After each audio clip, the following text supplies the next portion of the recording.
You're listening to Beat Autoimmune and Thrive, the podcast all about reversing and preventing autoimmune conditions so you can live your most vibrant life as soon as possible. We talk about autoimmune root causes, actionable solutions, and inspirational healing stories. I'm Palmer Kippola, and I used to have MS. Today, I'm an author, a speaker, a functional medicine certified health coach, a pickleball player, and nature lover who's helped thousands of people reclaim their health and their best lives. Let's dive into this episode. Hello and welcome. I am delighted to be joined by Holly Ladd, functional medicine certified health coach and someone who has been certified by the National Board of Health and Wellness Coaches, which is a prestigious title. I am so thrilled to have you with me today, Holly. We are going to be talking about your healing journey, which I know is going to be so powerful and help so many people. Thank you for being with me. Oh, Palmer, it's my true delight to be here. And like you, I'm on a mission to help empower people and show them examples of healing. Awesome. Because they're everywhere. So I'm delighted. Oh, we are on the same team, my friend. So I just want to dive right in. And everybody that has an autoimmune healing journey starts out with a growing up story. We all do. We have like how we grew up, and sometimes what happens in childhood doesn't always stay in childhood. So can you just give us the framing for where you grew up and what your family life was like and what you were like as a child? Yeah, sure. So I grew up in California. I was born in the San Francisco area, lived in the East Bay till I was like 11, and then moved to Southern California in middle school, 6th grade. Only child. So really kind of had a pretty easy childhood, especially as a young child, right? Living in the Bay Area, was very active in sports and swimming and had just a really great time, but I was a little chubby. So, I got teased for being heavy in school, but, nothing too terrible or too overwhelming. And then moved to Southern California, and, it was a little bit of a rough transition. Just trying to fit into a new school and again, being heavy and, those just weird transitions, but eventually it all worked out. 8th grade, between 8th and 9th grade, I lost a ton of weight and was super active in high school and just kind of had a great, really positive childhood. But, I lived in LA in the height of the worst air pollution probably ever, in the 1970s. There were days where you could not see the mountains from a half a mile away. And God only knows what was in that air pollution that I was inhaling every day as I was outside in my swimming pool all summer long, 8 hours a day. So I feel like, I had a really emotionally stable childhood, but I feel like, both of my parents were smokers. I lived in a polluted environment. I feel like there were maybe some physical things that weren't the best for me. So yeah, I mean, I trying to think. I think that's sort of me in a nutshell. We haven't talked about this before, but I grew up in Santa Monica in the 1970s.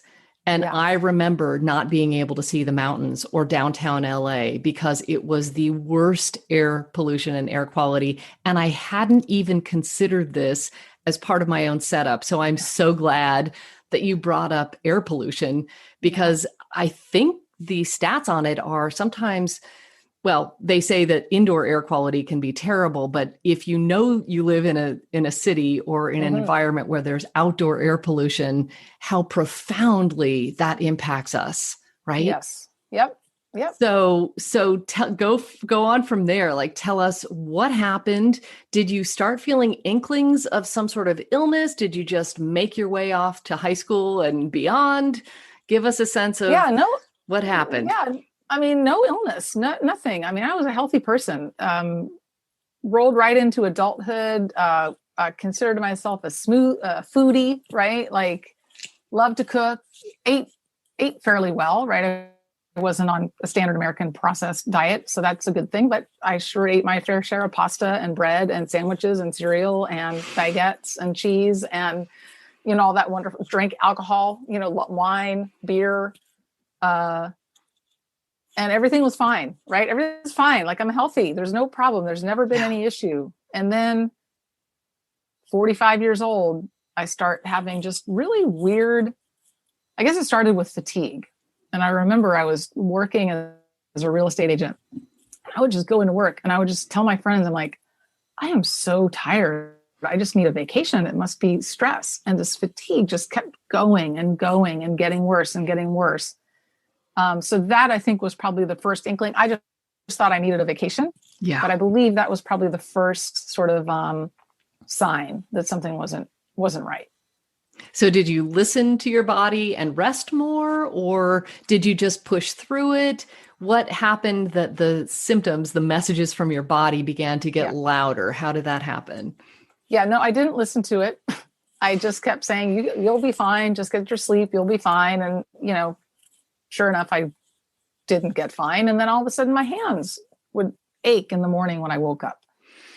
And and I was a golfer, and like, it hurt to play golf. And I was like, what's going on with my hands? And then all of a sudden I would wake up with my hands in fists, and it would take, a good 15 minutes before I could undo them and get to full mobility. And this went on for a while. So this, I think, probably started happening in July of 2010. Mm-hmm.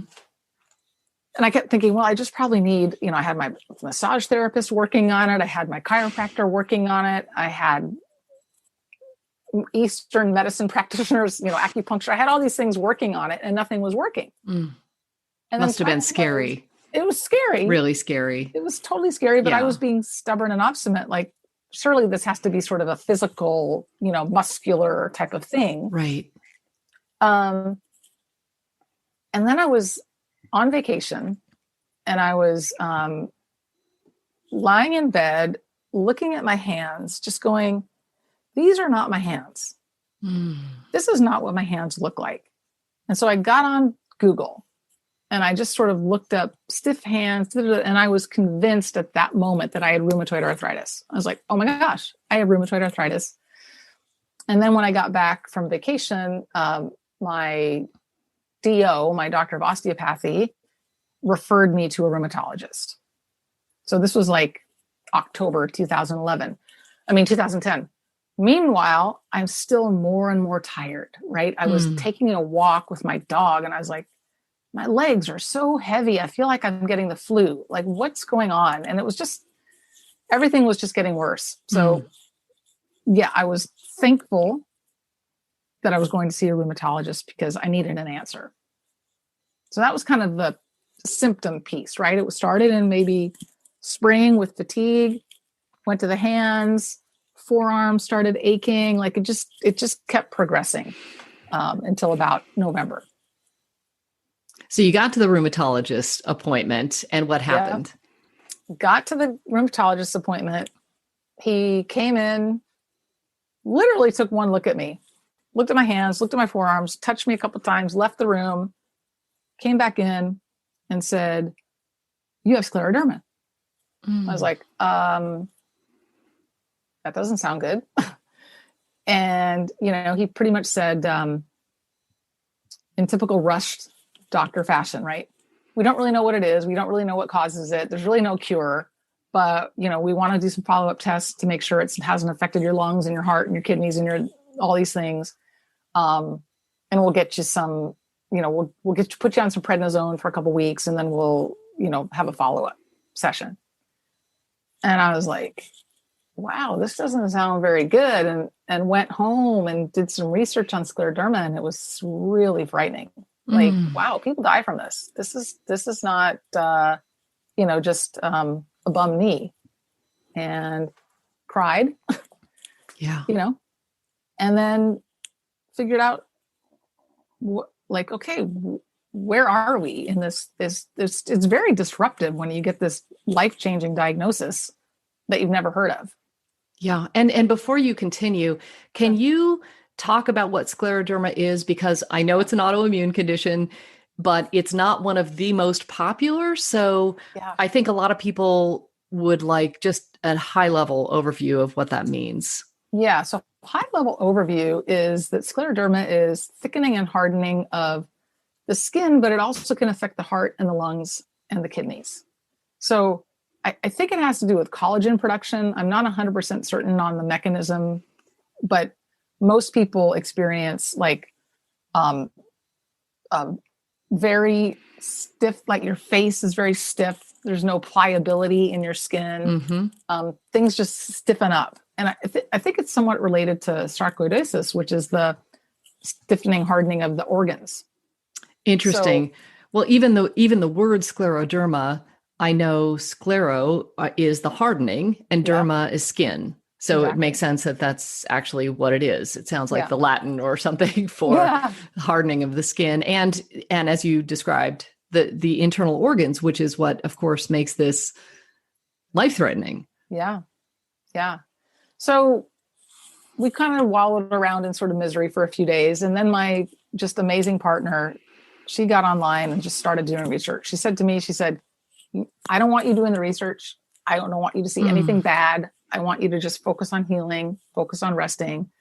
I'll do the research. So she found a book that directed me towards a doctor in Boston that was doing an antibiotic protocol for scleroderma.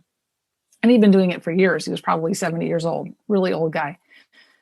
And at the same time, I was thinking about this book we had read over the summer called The UltraMind Solution by Dr. Mark Hyman, who in that book explained functional medicine. Like when something's wrong in your body, there's a reason for it. Like illness doesn't happen in a vacuum. It doesn't just come out of the blue. There are, things out of balance, systems out of balance that need to be rebalanced and brought into working appropriately. And I was like, you know what? I wonder if I can go see that guy. Like, I wonder if he could help me too. So I felt really blessed that book had come into my life just that summer. Wow. I mean, the timing, right? The timing. Oh my goodness. Fantastic. So, and of course his clinic is in Massachusetts. So we went to the doctor in Boston and we went to the UltraWellness clinic in Massachusetts to get the functional medicine sort of take on, scleroderma. I love it. Yeah. I love it. So you're on a two-pronged approach. You're trying this antibiotic therapy, which, is reputed to help, had helped this guy's patients, and you're working at a root cause level. I think that's brilliant. And it's kind of like you're doubling down on you're doing everything that you can to heal. And also, before you go into the details, I just want to comment on how in tune you are with your body to go from having your first symptoms in 2010, and now you are sitting in like one of the world-renowned functional medicine clinics, right? 4 years later or something like that. Oh no, it was January 2011. My goodness. Oh yeah. Oh, no time at all. You are like directly on it. Okay. So you get there. Take it anywhere you want to go, whether it's the antibiotic therapy or I want to dig into all of what they found at the UltraWellness. I want the juicy details of the what did they find in terms of your own root causes? Because as we know, every illness has reasons. And functional medicine is all about discovering the root cause, and all of ours can be different. So it's fascinating to learn what yours were. Yeah, no, in hindsight, hearing people's stories and hearing the same root cause for different diseases, different root cause for the same illness, it's incredible. But so for me, as soon as I had those doctor's appointments set up, and I was so lucky that this was November and I got in the beginning of January. Like I didn't have to wait 3 months to get on to see. It was maybe 6 weeks, 5 or 6 weeks, right? Wow.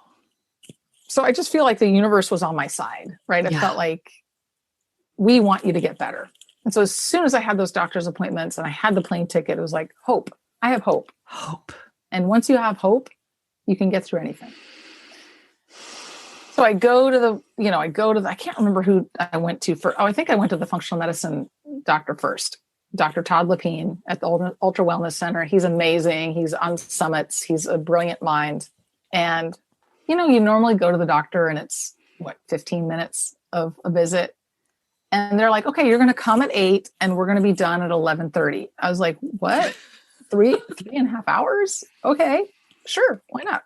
Wonderful. So I get in and I meet with Dr. Lepine and he just goes over the full history. And of course I had the papers, tons of intake forms, everything, my life history, like you asked, childhood, where you grew up, smokers, how you were born, all of these questions. And I'm like, how does this have anything to do with my disease? But anyway, I'll do it. And he was just wonderful and just sort of, we're going to run a lot of tests and we're going to figure out what's going on. And another layer of hope that, we do this all the time. We are very familiar with functional medicine, and this is 10 years ago. So they've made leaps and bounds of progress even within the last 10 years. But, and then so he said, but really stop eating gluten. I mean, just if there's one thing I could tell you right now, just stop eating gluten. Right. So I had maybe an hour and a half with him, an hour with the nutritionist. They took some blood. So this was like this amazing visit. Full stop, full service. Full service. Full service. Yeah. Okay. Hands. And I knew that they were going to get some answers, right? Because I believe that that illness cannot just happen to you. There are reasons why it happens, right? Yes. So I felt really empowered. And then when I saw the antibiotic therapy doctor in Boston, it was so funny because I said, well, what about gluten? Should I stop eating gluten? And he's like, well, I don't know about that, but you should take this, take this minocycline. So I was like, okay, well, I'll take that, but I think I'm going to stop eating gluten. So that was sort of the beginning, right? Is like I left Dr. Hyman's office with a stool test, a urine test, a saliva test, every orifice test in the body. Took them with me, actually did them in the hotel room, sent them in, and then it was the waiting game to get the results. But I felt that I had a plan. And then in the meantime, I started the antibiotic therapy and just like you said, throw everything at it, right? Just throw everything at it other than some toxic pharmaceutical that doesn't do anything and see what happens. So I was feeling good. I love it. I love it. Let's talk a bit about the antibiotic because there's a time and place for antibiotics, and we don't want to just throw antibiotics at a problem in general. I think in this case, it's a very specific protocol for scleroderma where this particular doctor had a protocol because there is a specific type of bacteria that's associated, right, with the scleroderma. Yeah. Is that what the hypothesis is? Right. I believe it was started in like late 30s. They were doing research on rheumatoid arthritis. And I think rheumatoid arthritis and scleroderma are very closely connected. Yep. And they were determining that there was some bacterial involvement. And so there was this amazing research that was done and then kind of put to the side because it wasn't making anyone any money, sadly. But the cadre of a few doctors just kept working the protocol and kept having, I think it was like 7 out of 10 people, 8 out of 10 people it was working for. So that's a pretty good odds. That's huge.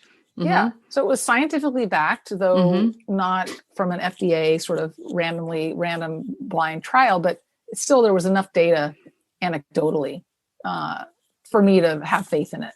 But yes, I honestly, in hindsight, knowing what I know now, I think I probably would have just gone all in functional medicine. Yeah. And not taking the antibiotic unless I had to, because then that's part of my findings that we'll talk about. So. Yes. Yeah. So without further ado, let's dig into, you get your lab test back. Yeah. So what happens? Yeah. So I get on I see the phone number and I'm like, oh God, today's the day. Get on the phone with Dr. Lepine and he starts just going over these.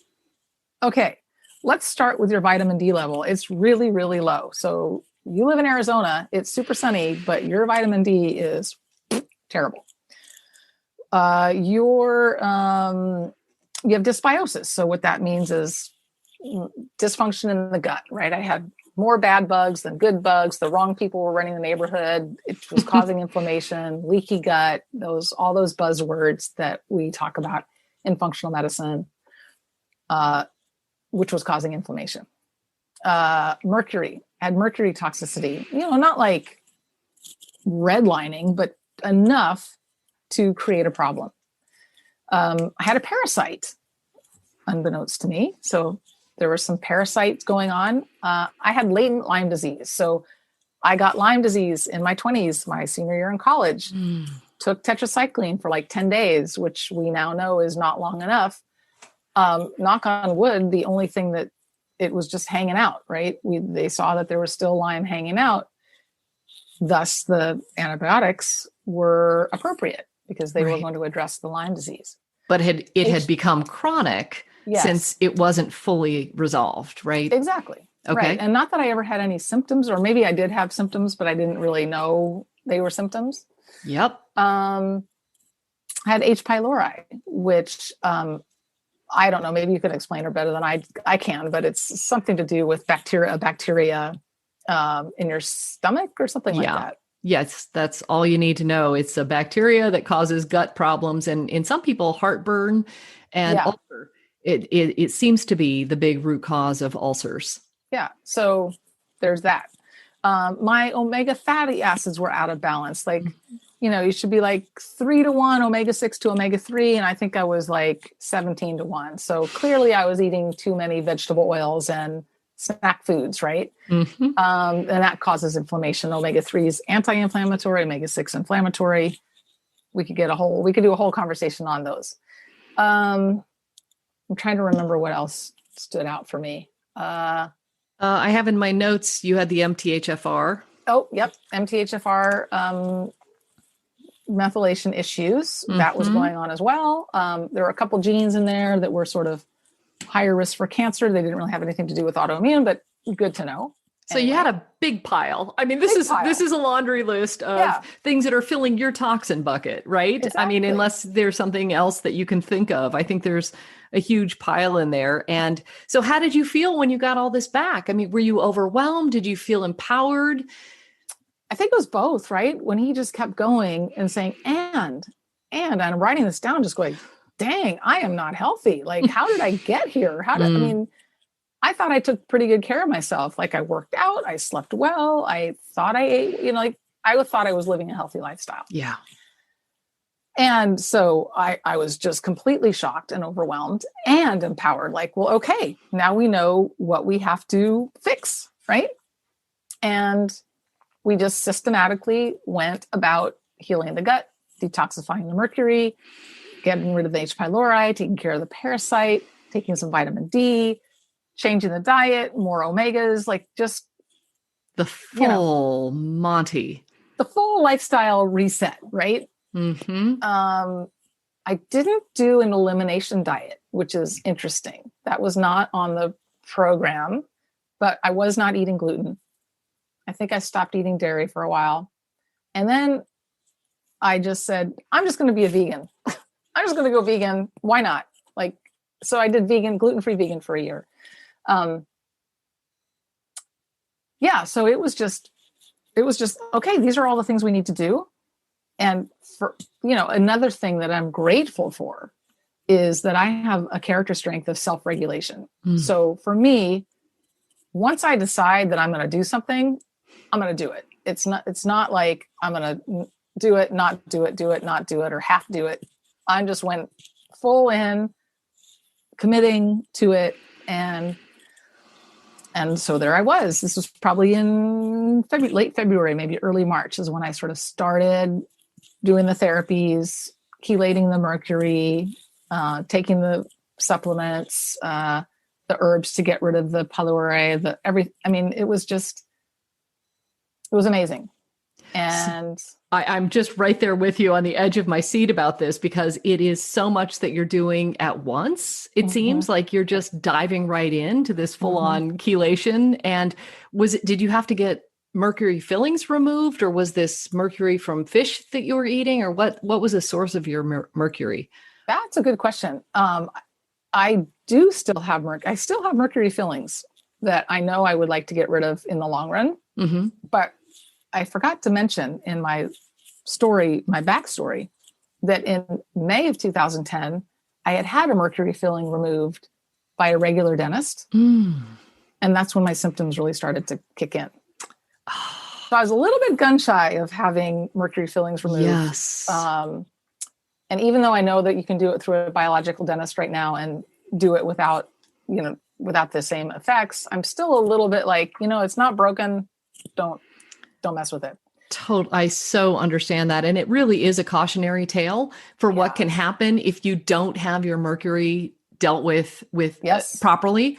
Yes. Right? With the protecting you from the mercury vapors, which can be, as you experienced, maybe the trigger that set things off. Because I was going to ask you, of this pile of things that were underlying in terms of your root causes, did you feel like there was a primary one, or was it just this conglomeration of all of them and then the mercury set it off? Is that how you would view it?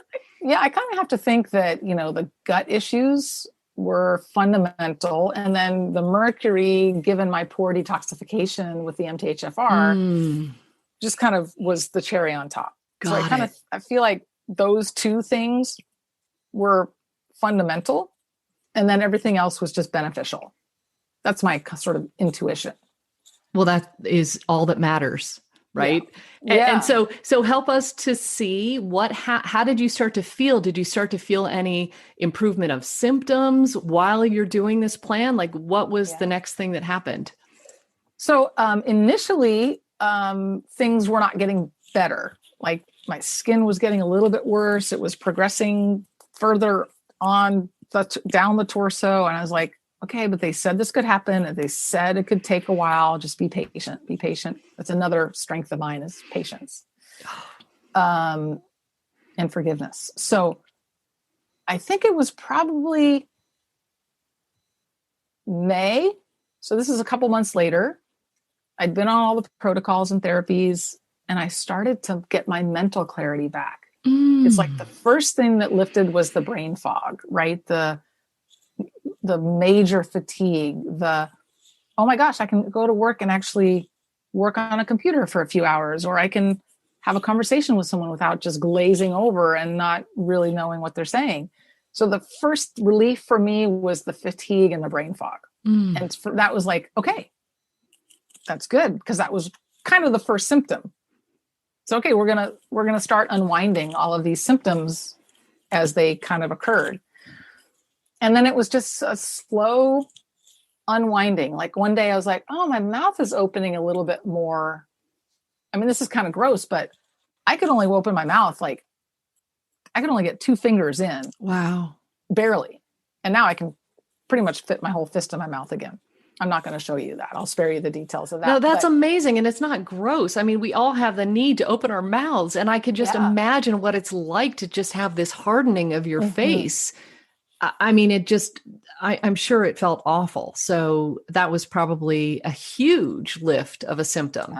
Yeah. So then my pain started getting less and less and less and less. I mean, it just kept going. And I think it took maybe a year, right? Till the end of 2011, when I was like, you know what? I think I'm ready to maybe do some yoga again. I think I'm maybe ready to. So the whole year of 2011, I'm just kind of chilling, healing. I think I went back to the doctor, the antibiotic doctor, in September of 2011.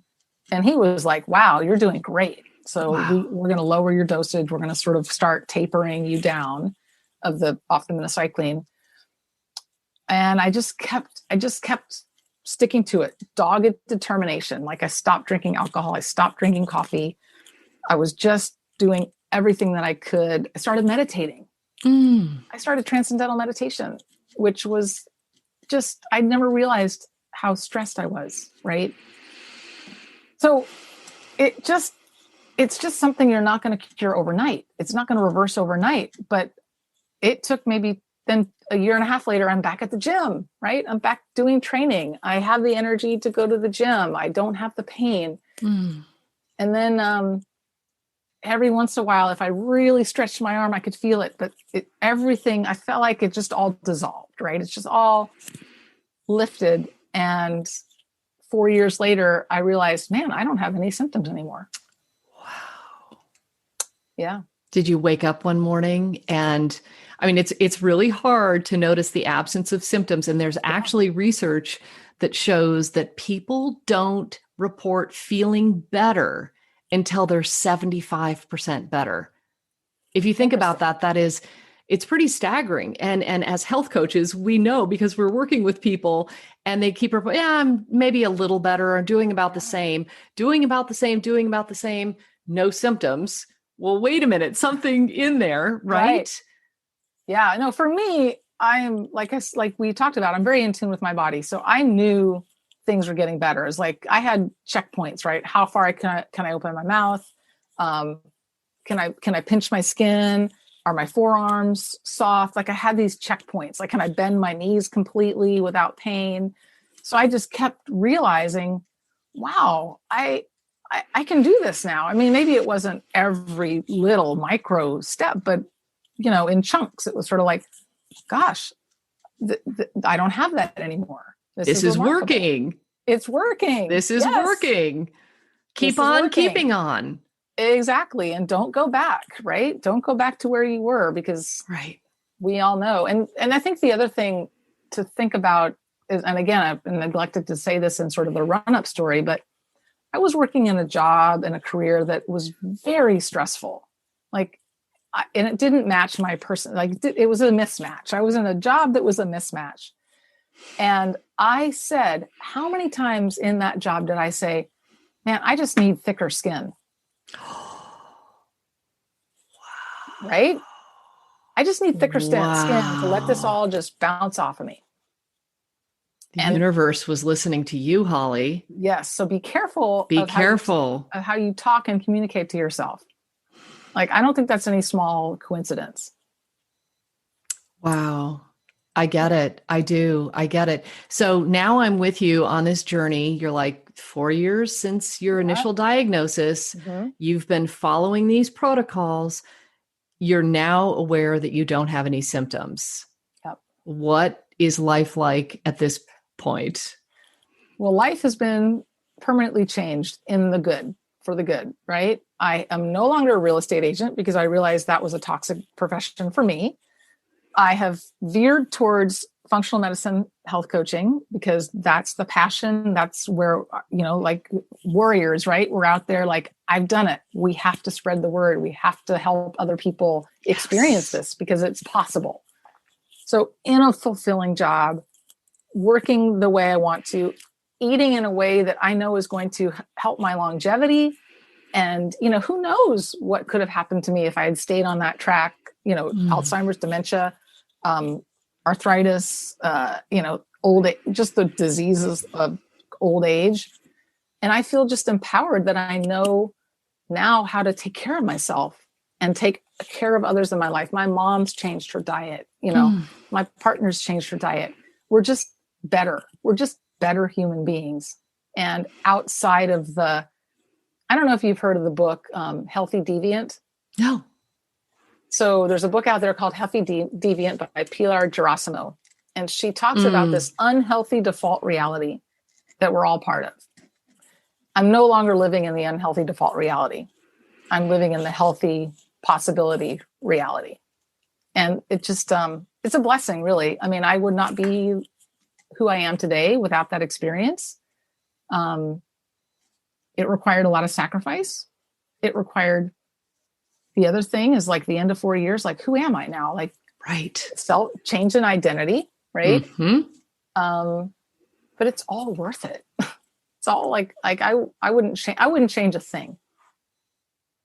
That is so beautiful. And I can just sense your gratitude, Holly. Mm-hmm. And I feel the exact same way. I wouldn't wish MS on anyone, but I feel like had I not gone through that experience, I wouldn't be here serving people to help facilitate their journey in any way that I can, right? So the fact that you had the hope, you felt empowered, you actually did the work. And what I heard in your story a lot is you created these upward spirals.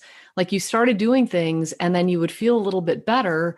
So you would take that step and then you'd feel a little bit better and then you'd take another step. So it seems like you're also being proactive, right? Mm-hmm. Instead of reactive, which we don't want to wait for a diagnosis if we don't have to, but you're now moving towards health as opposed to a worsening of your scleroderma, we know can be deadly. Yeah, absolutely. Said it beautifully. I absolutely love it. And one thing that you did talk about earlier that I think needs to be said, there is so much to the cost of not taking control of your health outcomes. Yeah. But the cost of healing was relatively inexpensive in terms of what you put into it. Because it's not an apples to apples comparison. It's not fair at all, because if we talk about drugs and methotrexate and Enbrel and these drugs and biologics that people are put on, which actually the quote unquote side effects are possibly even more autoimmune conditions, and none of them represent a cure. And the best you can do maybe is manage an autoimmune condition. So it's not fair, right, to compare with, the natural healing and root cause approach. But even laying them out side by side, just at a high level, can you talk about, what it took for you to get well from a cost perspective? Yeah, I mean, I would have to say that it was maybe a total of $10,000. Like that included plane tickets, that included doctor visits, that included supplements. And that's probably let me just be clear. That's probably for the first 4 years, right? Mm-hmm. Of course, there's a little bit of an increased cost as you eat healthier and maintain that lifestyle. You're going to spend a little bit more on food, a little bit more on supplements, a little bit more on things that support your health. But I'm taking that out of the equation. Yes. But just in the reversal, was probably around $10,000, which seems like a lot. You're like, oh my God, I'm going to pay $10,000. But, if you add up the cost of what you're going to pay to manage a disease that probably is going to get worse, or like you said, invite in other autoimmunes because you're not addressing the root cause. That's right. That's a lifetime of a lot of money out of pocket. It is. And I've done a little bit of research on that, and it can be $50,000 to $100,000 per person per year out of pocket. So staggering. And I mean, I think our human nature is to take a pill for things. But what I love about you, in addition to many things, is the character strengths that you have of self-regulation and patience, that this is going to take some time, that you persevered. And you took the time that you needed without this expectation that I'm just going to get better next month. And if I'm not, I'm going to quit. Exactly. I mean, and I think that is, we're brought up in this paradigm. You take a pill, you feel better the next day. And well, you may feel better if you take like when they gave me the prednisone and I took that, I was like, wow, I feel great. But, it's not sustainable. It's not something you want to be on for the long term. You just kind of have to realize this is why health coaches are so valuable, is we can just keep you in the game, keep you believing, keep you trusting, keep you engaged with your healing, because it is frustrating sometimes to be like, God, it's been 3 months. Why don't I feel better yet? But, if you think about just what's going on, you're fixing what's going on inside first. So you don't really see what's going on inside. And it's you kind of have to get in touch, like, okay, things are working on the inside, even though the outside's still the same. And so I just kept thinking, it's just working from the inside out. It's just like taking this journey. It'll get to the outside layers eventually.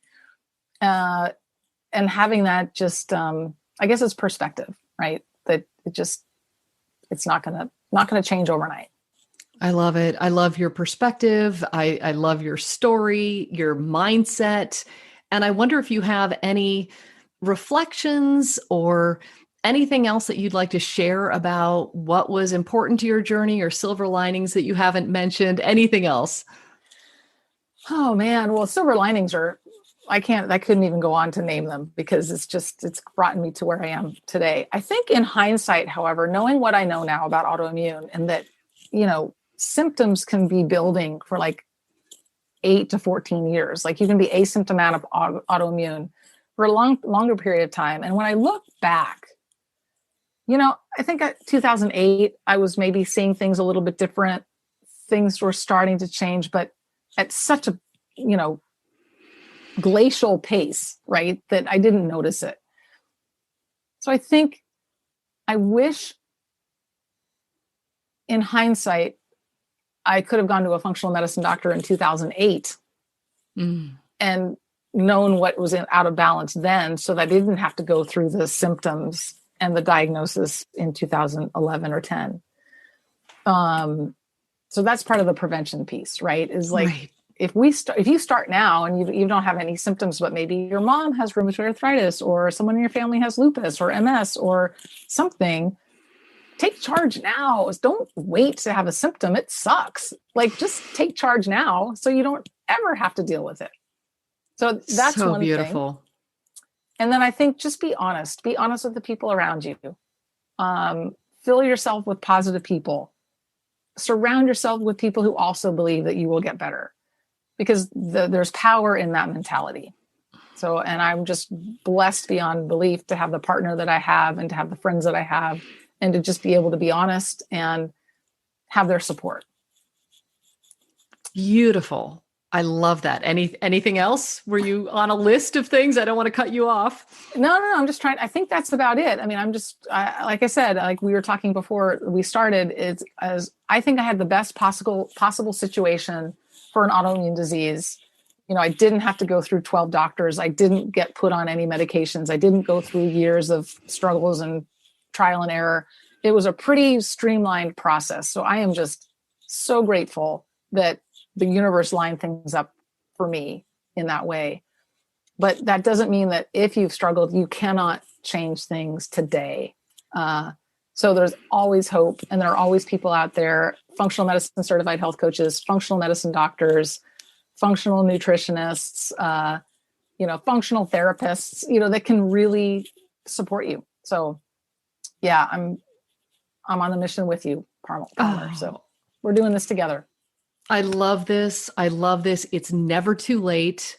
Of course, starting as early as you can is fantastic advice, but it's human nature not to take action until we start feeling something, but tune into your body. I think that you are emblematic of someone who really paid attention to what was going on with your body, because when you started to feel things, that's when you took action. So that is such a beautiful story, Holly. I'm so grateful. And I guess the last thing I would ask you is, do you even feel like you identify as somebody who has scleroderma anymore?